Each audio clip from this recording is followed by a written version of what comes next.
You do have to do some research, guys. You can't just put the buttons on the floor and your dog's going to know what they are. You have to teach them what the buttons are. You have to teach them how to press the buttons, and you have to teach them where the buttons are for the right things. It's a lot of pattern and repetition and learning things over and over and over and over again. It's not something that happens in a short amount of time.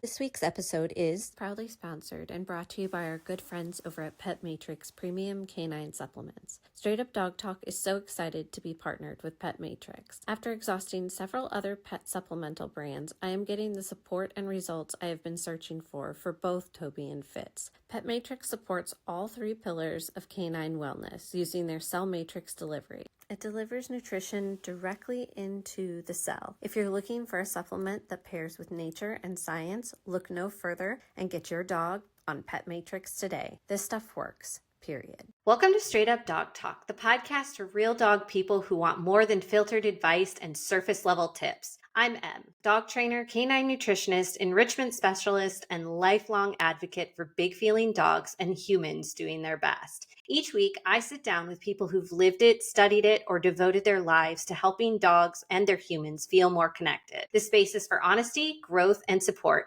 because you and your dog deserve nothing less. You have probably seen the button talking dogs online, but today's guest has actually lived it. I wanted to bring her on here because this story is so much deeper than viral trends. It's about connection, communication, and learning to listen in a whole new way. So I have to start here, Melissa. Do you remember the first thing that Tilda said with the buttons and what went through your mind at that moment? So I remember the first thing that Tilda said, but then I remember the first time she actually really made the buttons her own. And that second time is really the one that stands out to me. The first thing she said was play. We started out with just 4 buttons, and I kind of figured, all right, we'll just see if she takes to this. And if she doesn't, no big deal. I'll just go on having a nonverbal relationship with my dog. And she loved this flirt pole. It was her absolute favorite toy. It's like a long PVC tube. There's like a stretchy elastic thing that comes out of it, and then ribbons at the end of the elastic. And you wave it around and the dog chases it. And puppy Tilda was just absolutely obsessed with this toy. And so the first time she used her buttons, it was to hit the play button, because that was the way I illustrated play. Was I'll swing your favorite toy around. I'll hit the play button. This means play. I'm saying the word play. I'm swinging your toy. I'm pushing the button. And she figured out if I push that button, then mom's going to play with this favorite toy with me. So the first button she pushed was the play button. And I remember she was thinking about which button to push. There were 4, and she went up to the wrong one, and she thought about it, but she didn't push it. And then she went up to a different one that was still the wrong one. She thought about it, but she didn't push it. And then she went over to the play button and she pushed the play button, and then she waited for me to wave the toy around. I remember thinking, okay, she gets it. She gets that these buttons mean different things. She specifically wants play, and she's pushing the play button. So that was really the first time she pushed a button on her own. Then the time where I realized she was making it her own was maybe 2 weeks later. We'd expanded her board. She had maybe 10 words at this point, and she had some more feeling words that I added. So I'd added a love you button, because everybody loves hearing their dog say I love you. And I'd added a tired button, and I'd added an all done button. And there may have been one other one in there. Tilda was running around. She was having crazy zoomies. And all of a sudden she just stopped, and she went over to her buttons, and out of 10 or 14 buttons, she said all done, which was one button, tired, which was a different button. And then she walked over to a different spot on the floor, and she just laid down, and she'd stopped running around. And I showed her what all done meant, and I showed her what tired meant, but I never paired the two of them together. And in that moment, Tilda was all done and she was tired, and she said all done and tired, and her actions totally matched the words that she chose, which she put together on her own. And that was my biggest wow, okay, there's really something to this. When she finally used that in context and you realized, what did that feel like for you? Were you excited? Were you just kind of mind blown? Were you both? Yeah, I think it was both. I was mind blown because I'd seen the videos, I believed them. There was no doubt in my mind that dogs that I was seeing on social media videos were genuinely pushing the buttons, and the buttons said what they said and that they learned what the buttons said. I just wasn't sure that I'd have a dog that would do that, because not every dog wants to, and I wasn't planning to force this on my dog. I don't think anybody does that. I was mind blown to see her not only use them, but to show such an understanding of what they meant. And by that, I mean the words that she chose just exactly matched what was happening. And they were words that I knew she knew because we'd use them a lot in contact. I was pretty mind blown to just see that work in front of my eyes.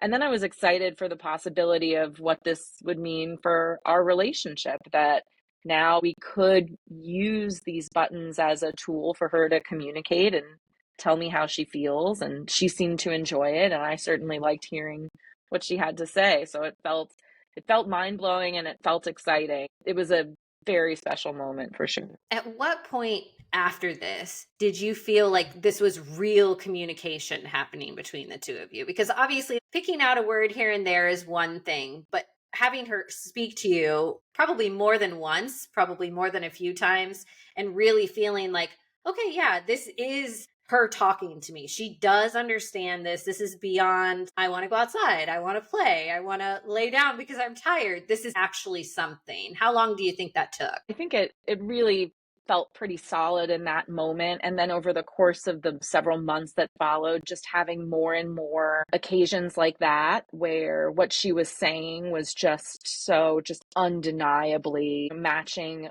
her actions and what was happening in the moment. That just, really solidified for me, okay, this is for real. Pretty shortly after that all done tired moment, there's a love you button on her board. She pushed the love you button and then ran over to where I was and started licking me and started looking for attention. Moments like that. And there are a bunch of times I can think of where it felt like, wow, this is really Tilda's button use explained behavior that I otherwise would not have understood. One example, this is my husband's favorite one for reasons that will become clear very, very shortly. But when my husband and I first started dating, and he was a new figure in my life, the first night that he stayed over at my house, my dog was there and my now husband was there, and he left in the morning, and Tilda was sort of walking around my room sort of aimlessly. I didn't understand why she was walking from spot to spot in my room, and she'd walk in the closet and she'd walk in the bathroom. I just couldn't understand her behavior. Then she went to her buttons and she said, "Where stranger?" So stranger was a word we used for like something unfamiliar, someone she doesn't know. We see someone on the street, I go, "Stranger, hi stranger, there's a stranger, bye stranger." So she understood stranger to mean something new, something she didn't know. So she said, "Where stranger?" And this was maybe like 20 minutes after my husband had left. And so I felt like it seemed like she was asking where that person was. And so I said, "He went home." And then she saw her walk from area to area in my room, still looking, maybe because home to her is our home.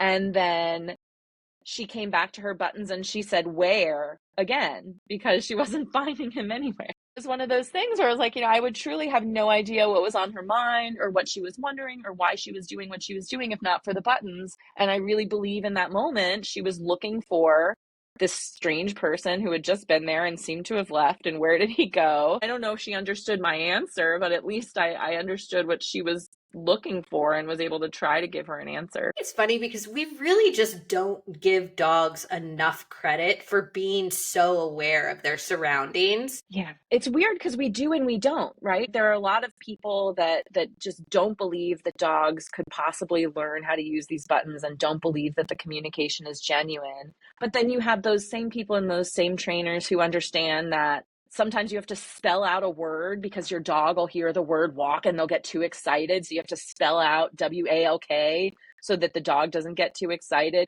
We can recognize that dogs understand what words sound like and what those words correlate to. Have trainers who will talk about how dogs, they can remember traumatic experiences. And sometimes you have to train a dog out of having had a bad experience with something a couple of times. On the one hand, we understand that dogs have memories. We understand that dogs have feelings and anxieties and that dogs understand words and can on words. It's not a big disconnect between dogs know words and dogs can use buttons. It's a very, very short gap between those things, in my view. I completely agree. It's just so strange how a lot of society puts a cap on that and they're just like, no, that's not possible. But I can tell you, I can't spell certain words anymore now because he's figured that Yeah. out too. It's Right, like, right.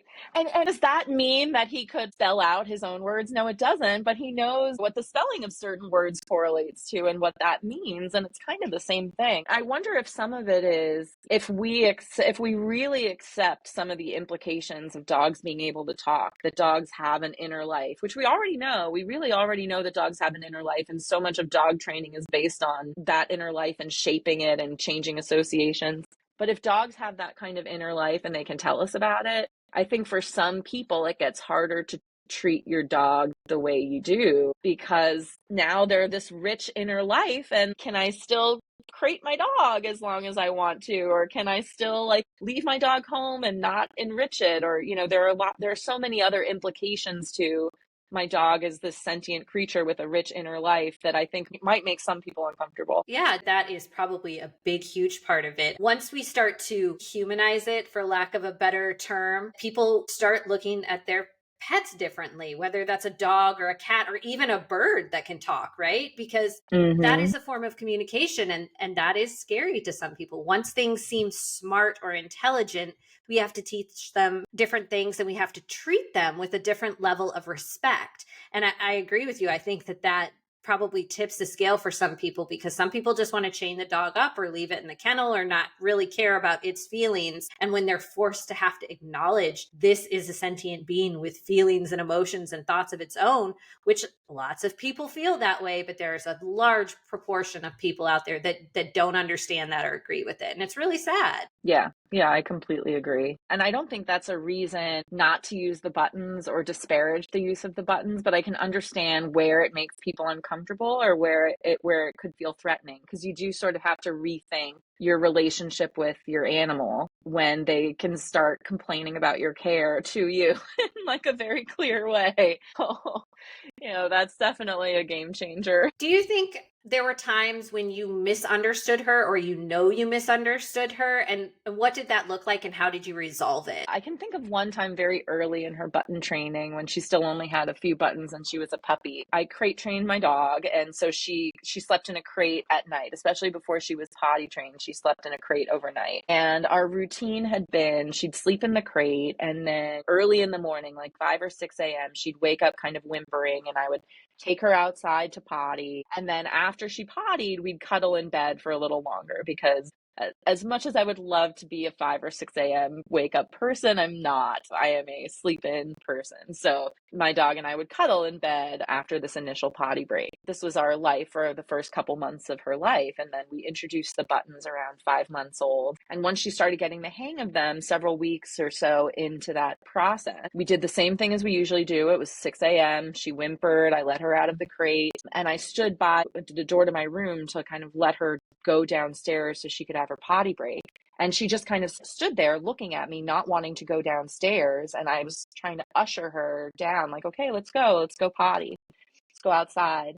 And instead, one of her words at the time was outside. She went over to her button. She didn't push the outside button. The button she pushed was cuddles. And she just smashed the cuddles button and just stood there staring at me. And that's when I realized, like, she doesn't actually need to go out right now. She's not crying because she wants to go out. She's crying because she wants that cuddle time after we go outside. And now's the first time she's been able to tell me, Mom, I don't actually have to pee at 6 a.m. I really just would like to cuddle in bed with you.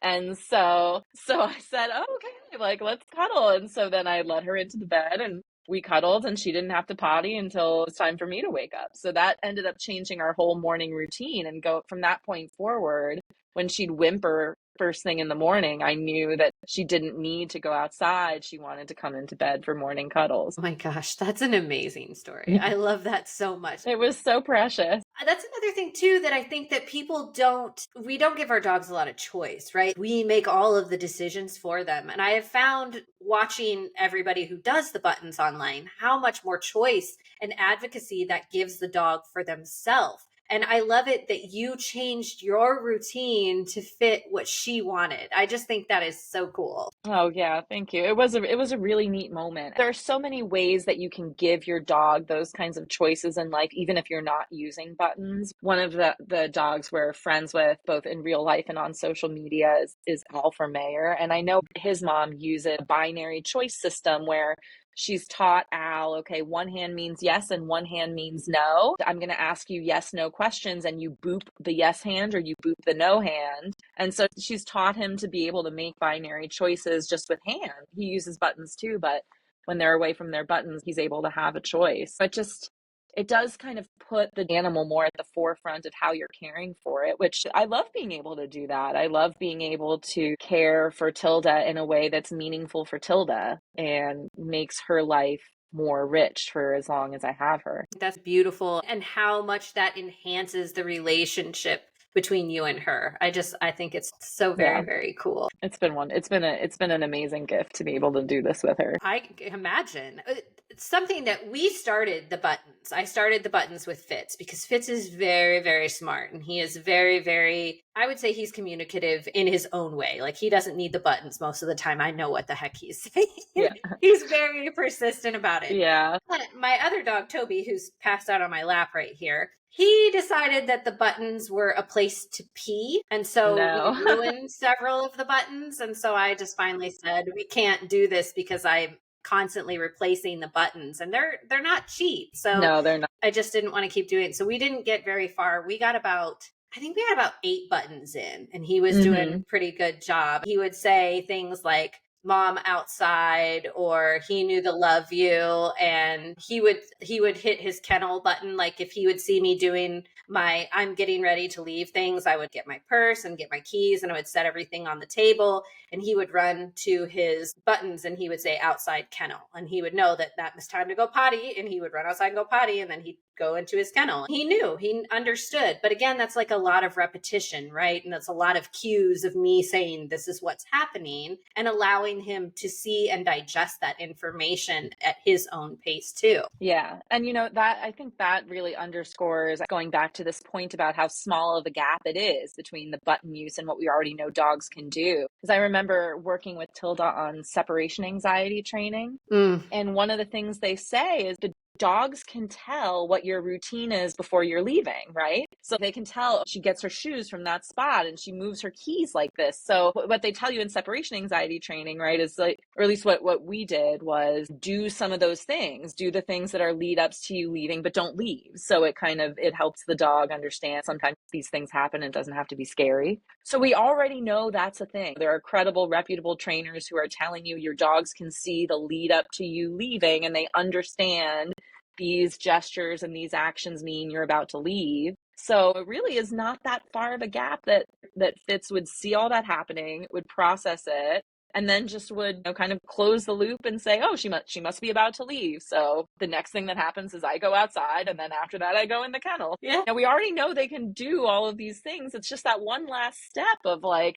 pushing the buttons that we seem to lose people. But that's such a cool story. He cracks me up. He's such a funny dog and he's got so much personality. Yeah. I hope that maybe, later in life, Toby's a little bit older. He's somewhere between 13 and 15. Fitz is about 7.5. So I'm hoping that maybe later in Fitz's life, we'll be able to rejoin the buttons and do those as a thing to communicate a little bit more between the two of us. But like I said, Toby just thinks that they smell weird. So he's going to pee on them.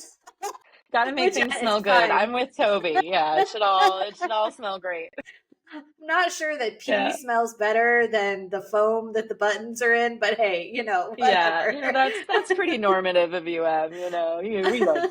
Yeah, no, it's really true. And it's really, it doesn't, Tilda still is very expressive. She still will stomp her feet and make noise and gesture when she wants something. The fact that she has buttons, she has another avenue to communicate with me, but she uses all of the tools in her tool belt, and I respect all of those forms of communication too. Tilda's sitting in the kitchen, staring at her food bowl and pointedly whining at me. I don't need her to go to her buttons and tell me she's hungry. I can tell that she is ready for dinner. She also has a ton of personality, and it's been neat to see it come out, not just in her everyday dog life, but also in the way she chooses to use buttons to communicate. What is the funniest thing that she has ever said to you? Oh gosh. The funniest thing she's ever said. I think that aside from, asking where my husband was, which, I think I will always love. She seems to complain a lot when I talk, or at least I thought that it was complaining. She might just be observing, but I play in a weekly Dungeons and Dragons game online, Love it. and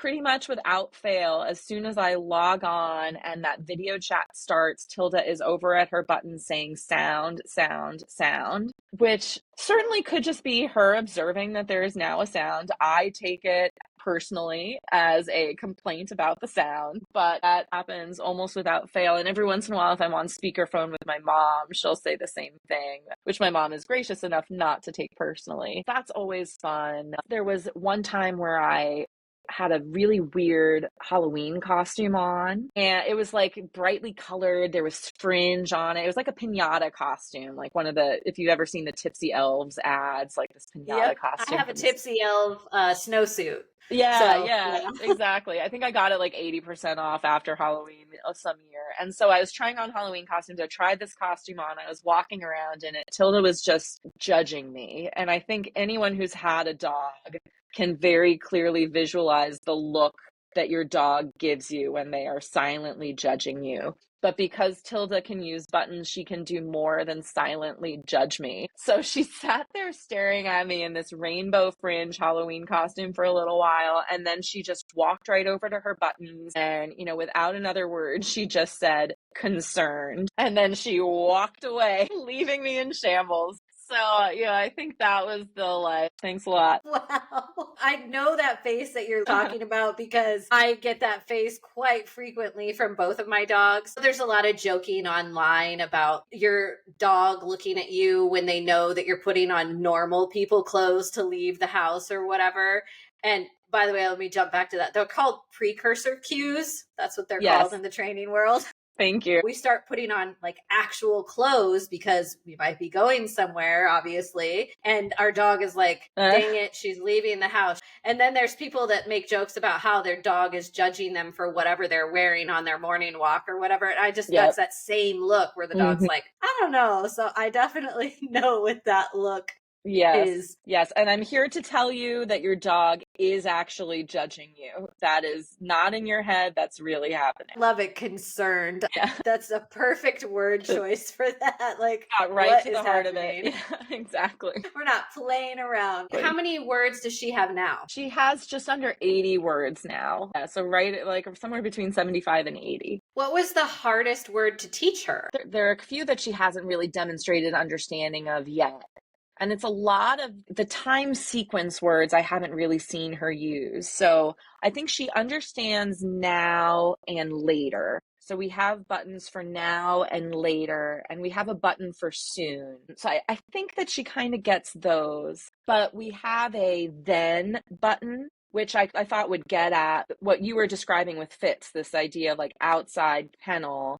He's meaning I'm going to go outside, and after outside, I'm going to do kennel, I'm going to go in the kennel. So I thought having a then button would help her communicate if she want like ideas in sequence, something, then something else. But I haven't really seen her use that one in a way that suggests any kind of understanding. She doesn't really use it, even though I model it verbally. So I'll say car, then daycare. She hasn't adopted that one. So I think dogs understand that concept, but that hasn't translated for her into using the button herself. That's the biggest one. Some of the question words, she uses where, she's used why a couple of times, she's used what. I gave her a button with just a question inflection. So just kind of a sound meant to give her the ability to more clearly ask a question.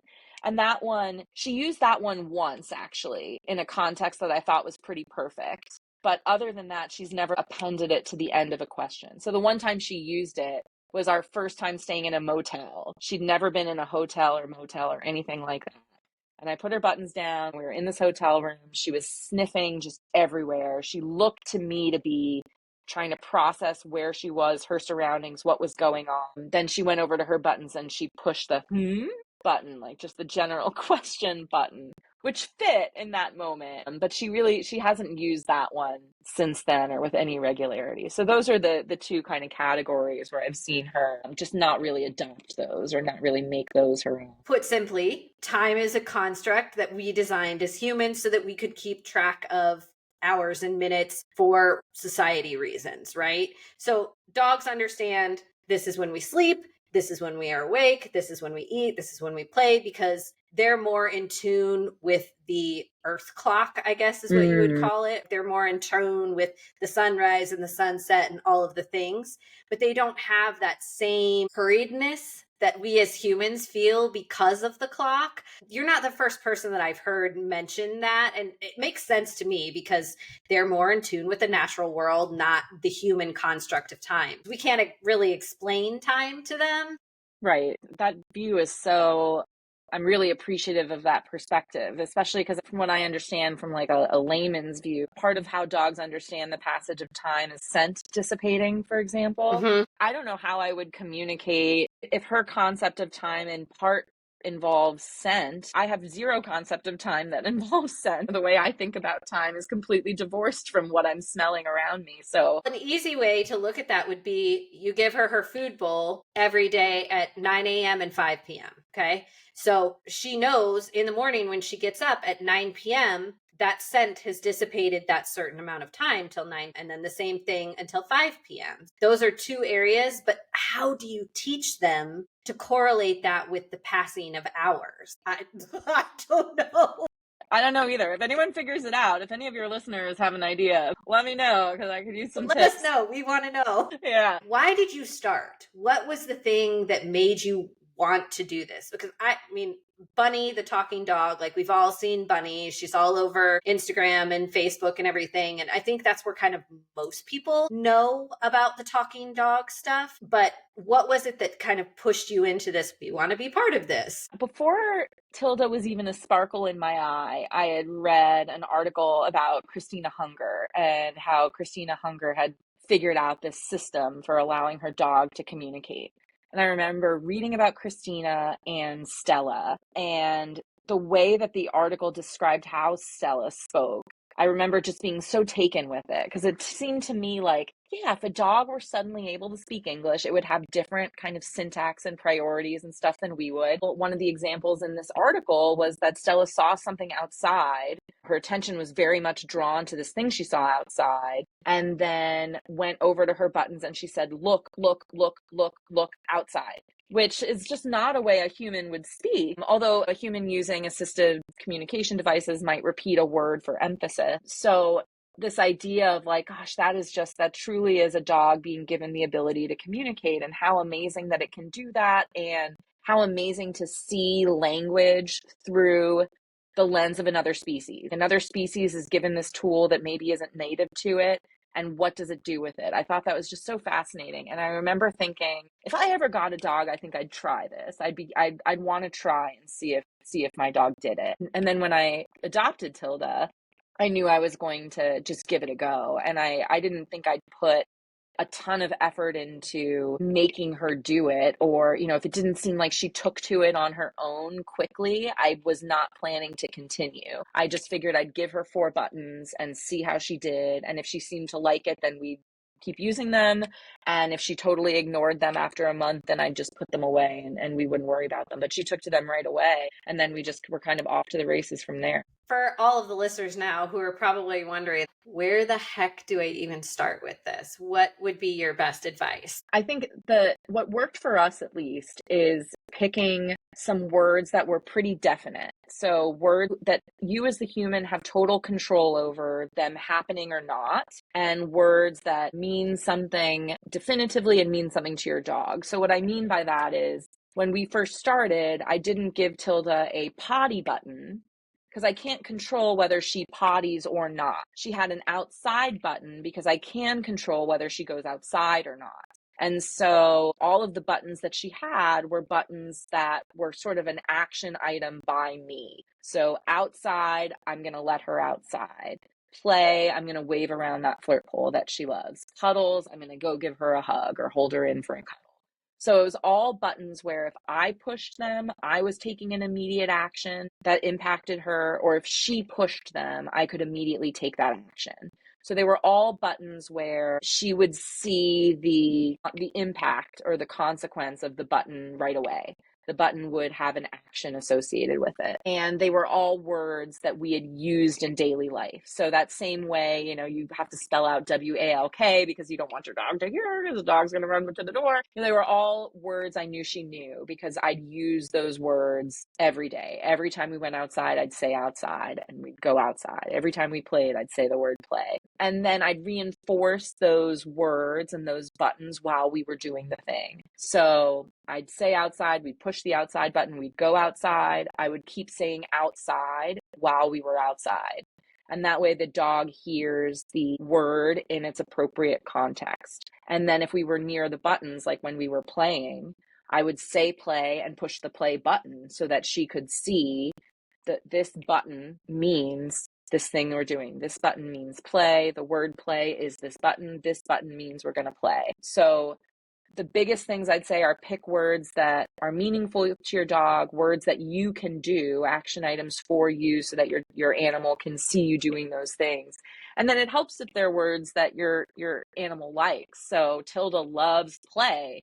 That was a very motivating word to her. She loved being able to have some control over whether we played or not because she could push the play button and I would play with her. So I think those are the biggest things if you're just starting out is to try to pick definitive words. And I think it helps to have more than one. Start with two so that your animal understands that each button does something different. Having two buttons that do different things, I think helps them understand that each button leads to a different outcome. That makes sense to me. And I like that you reinforce the word after you did the action. I think that's really helpful. Again, it's a lot about repetition when we're training dogs. And I actually thought of something while you were talking about this. You mentioned before that you are away from the buttons sometimes. How does she deal with that? How do you communicate to her that she's not going to have the buttons? And is she okay with that? I don't have a good way of communicating to her that she won't have the buttons. And I don't know that I've ever tried to say, you won't have your buttons. Sometimes I'll bring a travel set of buttons with us, what her most basic needs might be, and I'll travel with those sometimes. What she does when we go somewhere and she doesn't have buttons is what she does when we're somewhere in the house where her buttons are not close, where she'll vocalize and kind of make gestures, give me a meaningful look. She'll point to things with her snout, or she'll bark or make a noise at whatever it is that she's trying to show me. She uses the other tools in her toolbox to communicate with me when she doesn't have her buttons. But there are some times where she'll just stand there and stare at me and grunt or whine, and I have no idea what she wants. And in those moments, I think we both must be missing her button. There's not really nuance to that type of communication, and she can't always get her point across in that way, and I can't always understand it. So there are times I'm sure we both miss the buttons when we don't have them. I'm sure. What do you think has been the most convenient and the most inconvenient thing about having the buttons? I think the most convenient thing has been kind of getting to have an idea of what it is she wants or needs in a given moment. So if she wants to go for a walk or go to the park or go to daycare, it's nice that she can ask for those things. And then I can know, like, okay, you're acting frustrated. What would help you right now is a good chew, or what would help you right now is going to sniff outside. It's nice that she can communicate her needs to me in that way. The thing that has been frustrating, or like the flip side, is that she can communicate her needs to me in that way. So, there are some times where like, I can't do anything for you right now. Like, I'm very sorry you're frustrated. 3-hour deposition. I realize you would like to go outside. I realize you would like to play. I cannot help you at all. There's nothing I can do. And you're just going to continue to tell me you're frustrated, frustrated. I'm just going to have to keep hearing you complain about just this worst day of your life, which is me working to feed you. So sorry that you are so oppressed, Tilda. So the flip side is I like knowing what she wants and needs, but then sometimes it can just be a little frustrating for both of us when there's nothing I can do about those wants and needs at a given moment. If Tilda could only have 5 buttons for the rest of her life, what would they be? She'd want either her play button, or we now have a button specifically for her flirt pole. So I think she'd want one of those two, some button so that she could ask for her very favorite toy. She'd probably want her frustrated button. That's one of the emotions she most frequently communicates, is that she's frustrated. I think that she would want either a car or a daycare button, one of her buttons that indicate I want to get out of this house, I want to go do something. So, she'll ask for car a lot. She'll ask for daycare. She'll ask for daycare about once a week or so, which happens to be the frequency with which we go to daycare, is about once a week. So if we're kind of dipping into not going to daycare enough, or if it's been 6 days or 8 days, she'll usually ask for that. So I think she'd want that kind of button. I would love to think that she would want the love you button. She does say that a lot, and I love hearing that. So I would hope that that would be in her top 5. And then I guess maybe along those lines, one of the things that she does a lot is when I come home from work, she's always very excited to see me. And sometimes if I don't give her enough attention when I come home, she will go over to her buttons and she'll say, I always find so charming, and I reward with lots of attention. And that's kind of what hi means. It's a greeting, and you say hi and I'm going to give you attention. So that's been her way lately of pointing out to me that I have not greeted her sufficiently when I've gotten home, or that she would like more attention.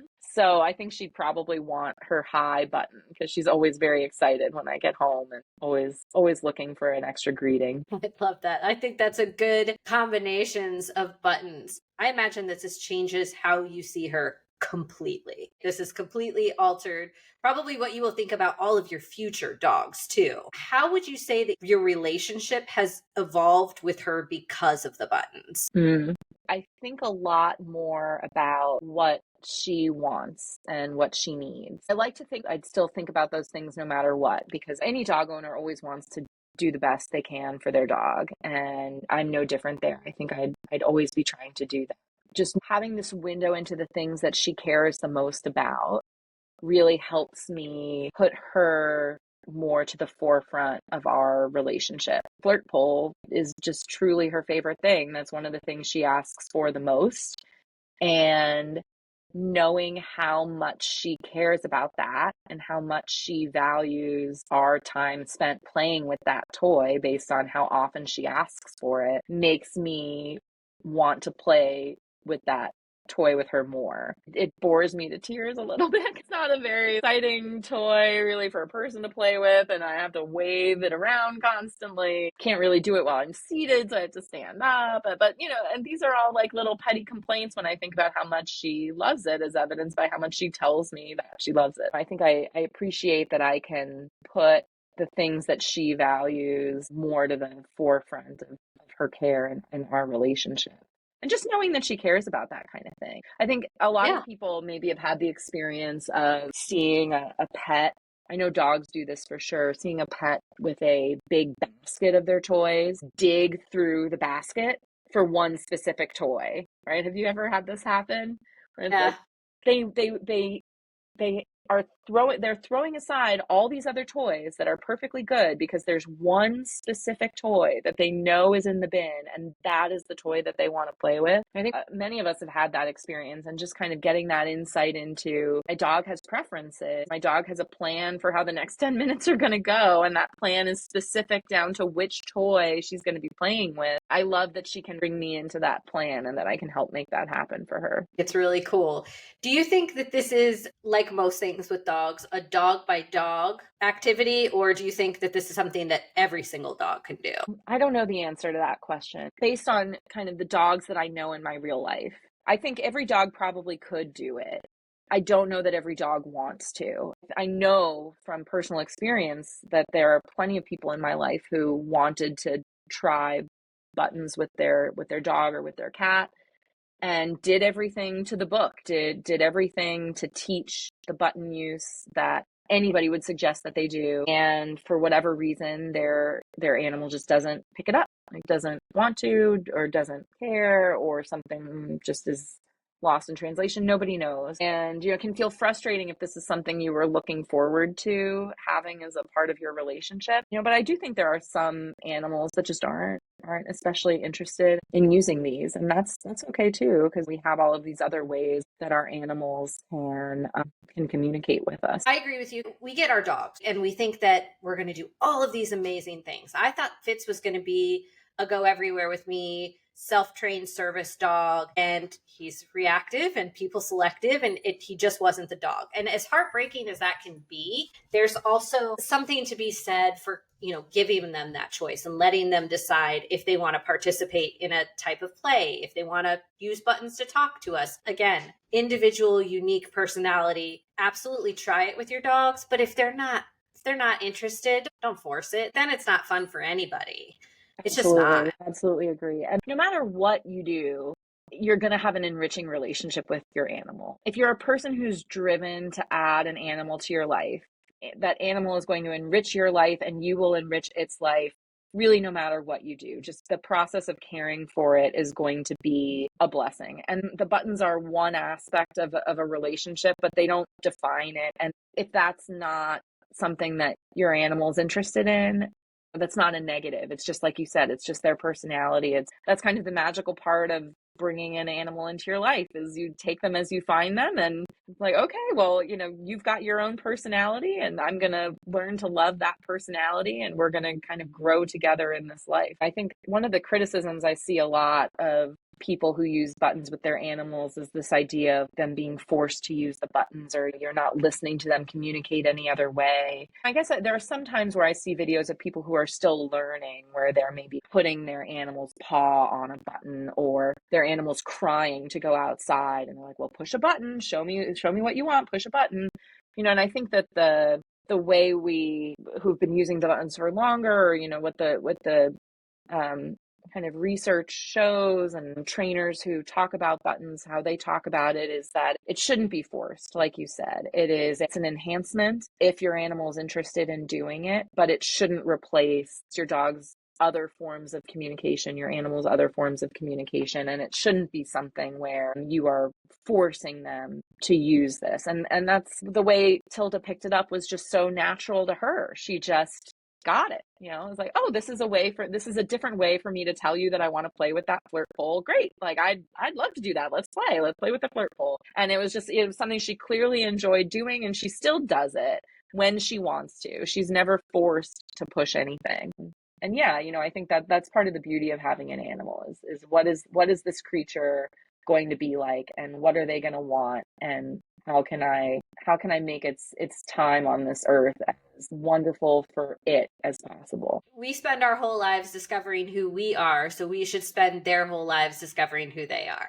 100% on board with you on that. Yeah. Well, thank you. I feel so deeply about discovering who your pet is. Fitz was really that dog for me that he changed a lot of my perceptions. I am one of those people. I had different dogs all my life, and he was the one that was the first one that was too smart and had a lot of personality and a lot of energy. And I didn't know what to do with him. And he made me learn a lot about myself because of that. And so it's changed who I am. With the buttons, because like I said, I started doing it, and you do have to do some research, guys. You can't just put the buttons on the floor and your dog's going to know what they are. You have to teach them what the buttons are. You have to teach them how to press the buttons, and you have to teach them where the buttons are for the right things. And it's a lot of pattern and repetition and learning things over and over and over and over again. It's not something that happens in a short amount of time. I think we got 8 buttons in 3 months, which according to what I read was pretty quick. But again, Fitz is a very interactive, likes to be interested in what I'm doing, and especially if it's something we're doing together. I knew that happened very quickly for him. Now, that being said, I tried to teach Toby how to use the buttons as well. And besides peeing on them, I think he got one of them the entire time. So there's definitely a learning curve, and there's definitely a desire there to participate in certain activities. I think that's really, really, really important. If you could give one piece of advice when it came to the buttons, what would it be? I don't know if it's just because we were just talking about this, but I think just not being attached to an outcome really is important there. Introduce them, make them an option, and be consistent. If you're going to give it a try, be very consistent with using and modeling the buttons. If you're going to try this, that would be the biggest tip, would be consistently push the button before you do the thing every time. Say the word every time. Then just kind of leave it up to your animal to see whether that's going to be something that they want to integrate into their life. Yeah. Do you have the buttons by you by any chance? No, I No? don't. Okay. I No, wondered. I'm in a I different wondered. location. That's okay. If I'd had them with me, you'd be hearing the sound button go off every 5 minutes. I figured. I was like, I bet those buttons aren't there, but I'm going to ask her, Yeah. see if we have a demonstration. What is her most common phrase, and what is the one that she says occasionally that like still catches you a little bit off? Catches me off guard in a good way or a bad way. Either way. Okay. I think her most frequent phrase would probably be frustrated stick. Stick is her word for flirt pole. And so I think when she's trying to tell me that she really wants to play with her stick, she'll often pair it with frustrated. So frustrated stick is probably one of her most common phrases. One of the ones that catches me off guard, I think in a good way, is happy love you. So she has a happy button and she has a love you button. And interestingly, we moved into a new house. When my husband and I moved in together while we were still dating, we moved into this new house, and it was a difficult transition for Tilda.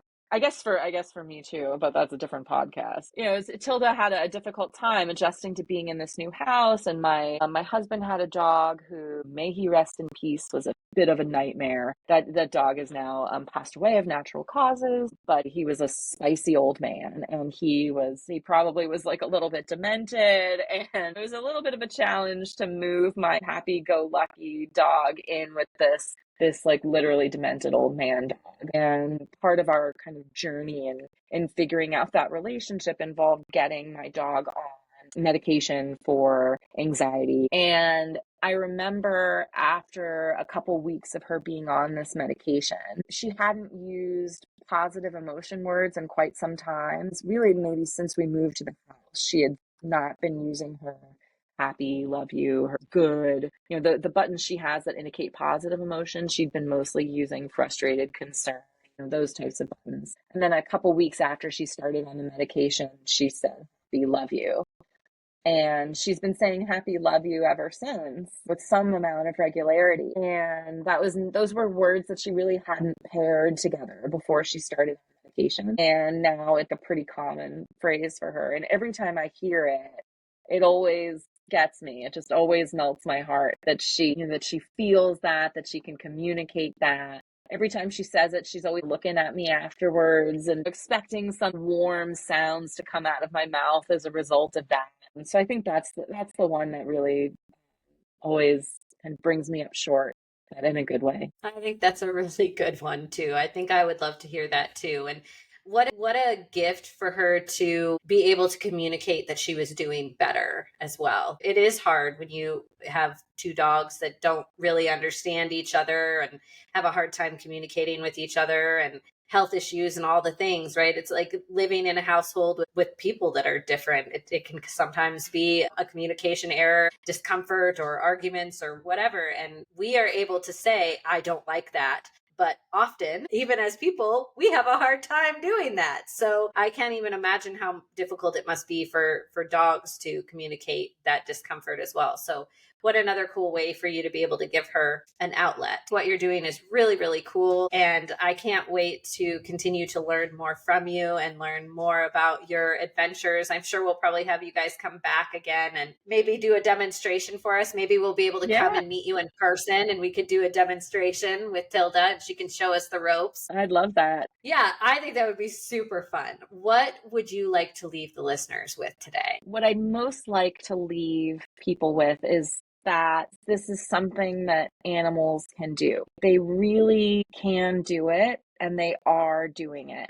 There are a lot of people that already know that and feel it and believe it to be true and see it. And for those who are skeptical, all of us have seen those videos of a dog that just curses, and it's like, okay, this dog doesn't know what this curse word means. We all agree with that. But for those of you that have skepticism that's based on something other than dogs that curse using buttons for views, I guess I would kind of leave you with this idea that the gap between what we know and have confirmed dogs can definitely do and this communicating with buttons is really not that big. We know that they can form associations. We know that they can recognize words. We know that they have desires and memories. And it's that next incremental step of they can use a button to communicate a word that they already know. It's really not that far of a leap, and they're doing it.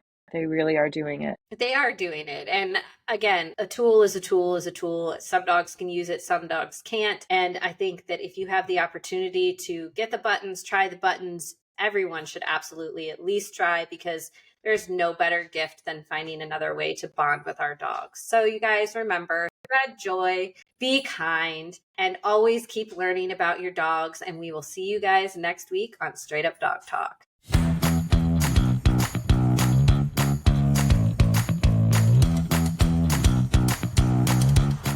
This week's episode is proudly sponsored and brought to you by our good friends over at Pet Matrix Premium Canine Supplements. Straight Up Dog Talk is so excited to be partnered with Pet Matrix. After exhausting several other pet supplemental brands, I am getting the support and results I have been searching for both Toby and Fitz. Pet Matrix supports all 3 pillars of canine wellness using their cell matrix delivery. It delivers nutrition directly into the cell. If you're looking for a supplement that pairs with nature and science, look no further and get your dog on Pet Matrix today. This stuff works, period.